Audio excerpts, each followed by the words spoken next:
गंगा इस लोक में कैसे आवेगी। सागर के 60,000 पुत्रों का तर्पण कैसे होगा और किस प्रकार उनको सद्गति मिलेगी, यह चिंता हमेशा उनको बनी रही।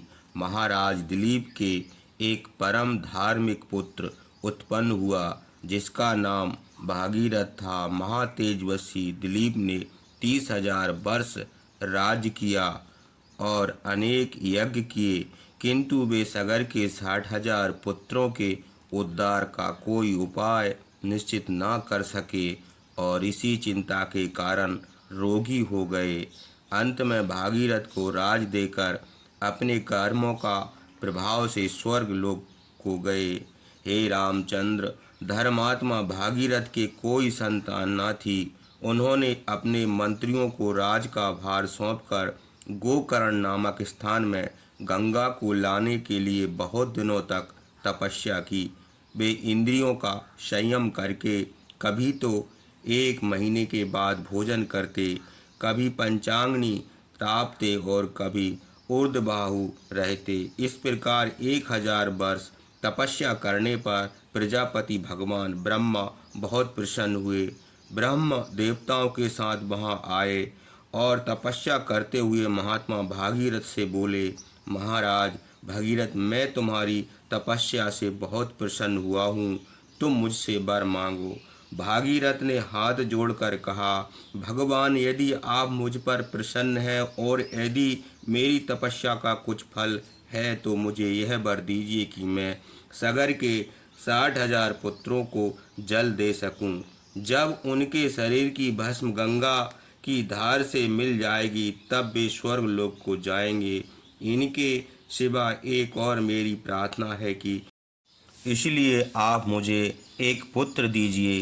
भागीरथ की यह प्रार्थना सुनकर लोक पितामह ब्रह्मा ने मधुर शब्दों में कहा, भागीरथ, तुम्हारा मनोरथ पूर्ण होगा, तुम्हारा कल्याण हो। हिमालय की ज्येष्ठ कन्या गंगा पृथ्वी में उतरेगी, अतएव उनका वेग संभालने के लिए तुम महादेव को प्रसन्न करो। हे राजन, गंगा के गिरने पर पृथ्वी उनका वेग नहीं सह सकती। भगवान शंकर के सिवा दूसरा कोई उनका वेग नहीं धारण कर सकता। राजा भागीरथ से यह कहकर प्रजापति ब्रह्मा देवताओं के साथ स्वर्ग को चले गए। ब्रह्मा के चले जाने पर महाराज भागीरथ ने पैर के अंगूठे पर खड़े रहकर 1 वर्ष तक भगवान शंकर की आराधना की।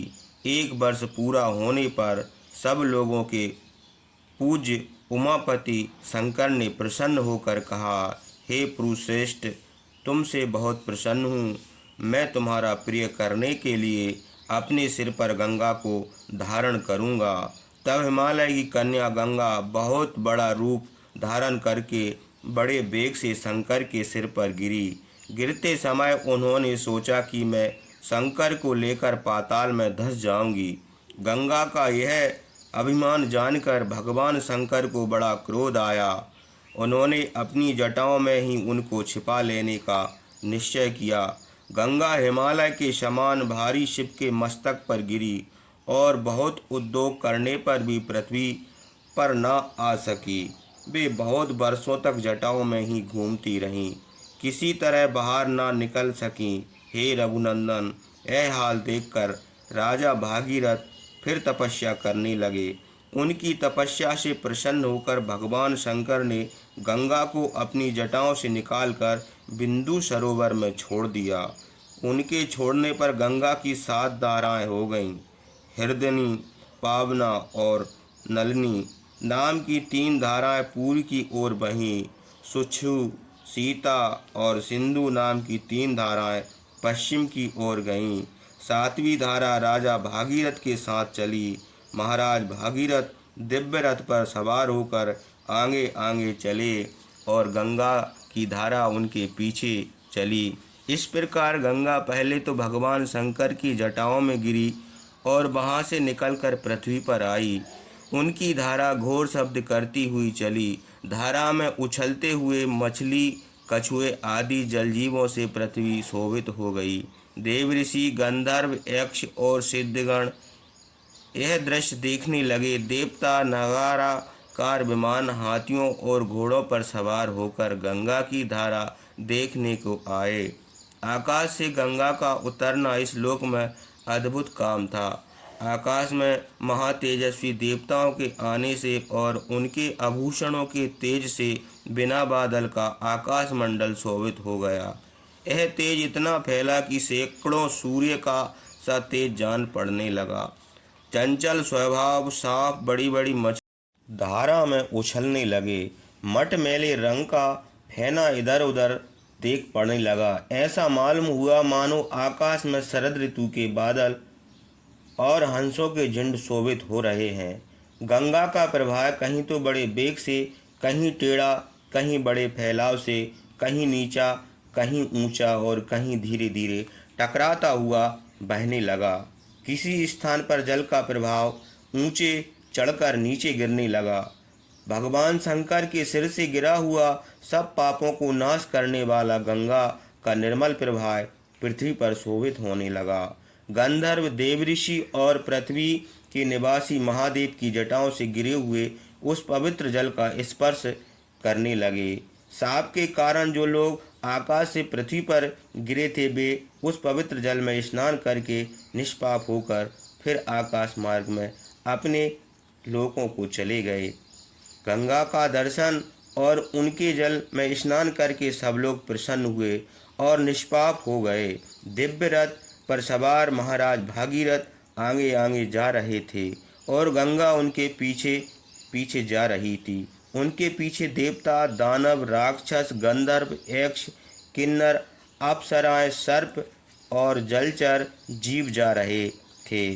जिधर महाराज भागीरथ जाते थे उसी मार्ग से सब पापों को नाश करने वाली यशस्विनी भागीरथी भी जाती थी। इस प्रकार चलते चलते गंगा जिन्हु मुनि के यज्ञ स्थल में पहुंची। गंगा की धारा में महर्षि का यज्ञ स्थल डूब गया। गंगा का यह गर्भ देखकर जिन्हु को बड़ा क्रोध आया। उन्होंने गंगा का सब जल पी लिया। यह देखकर देवता, गंधर्व और ऋषियों को बड़ा आश्चर्य हुआ।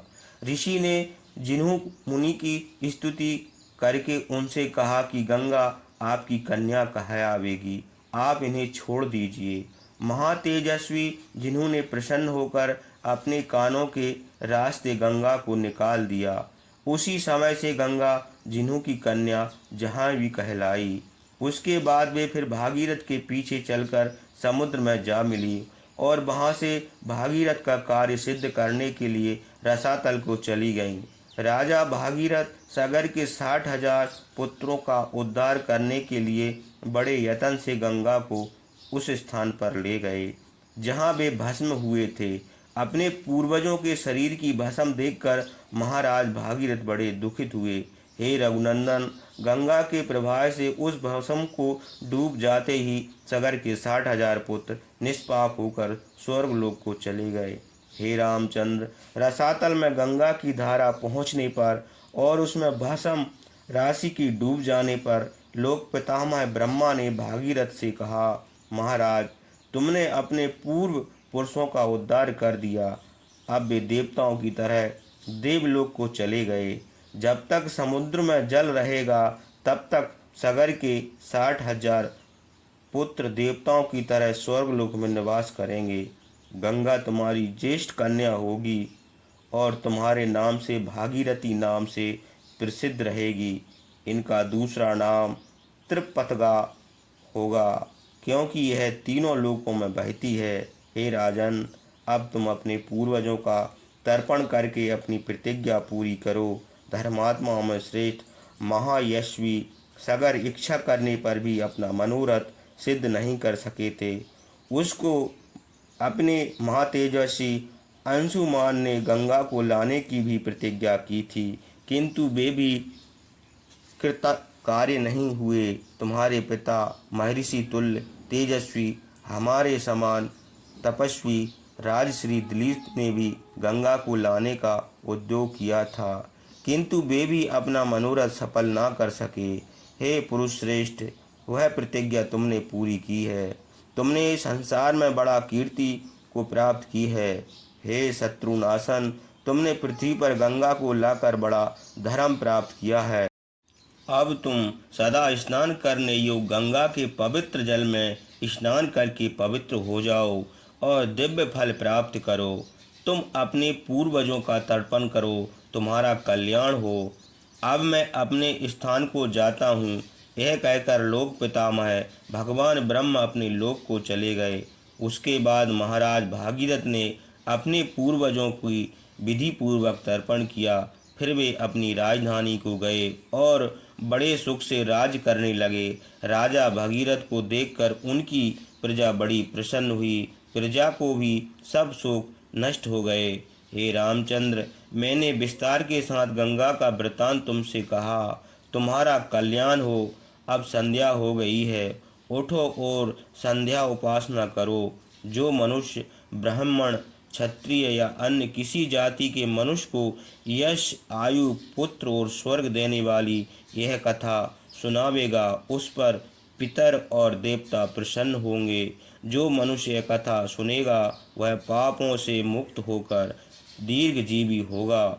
उसकी सब कामनाएं पूरी होंगी और संसार में उसकी कीर्ति फैलेगी। विश्वामित्र के यह वचन सुनकर रामचंद्र और लक्ष्मण को बड़ा आश्चर्य हुआ। उन्होंने कहा, हे ब्राह्मण, पृथ्वी पर गंगा के उतरने और समुद्र में गिरने की जो कथा आपने कही है वह बड़ी अद्भुत है।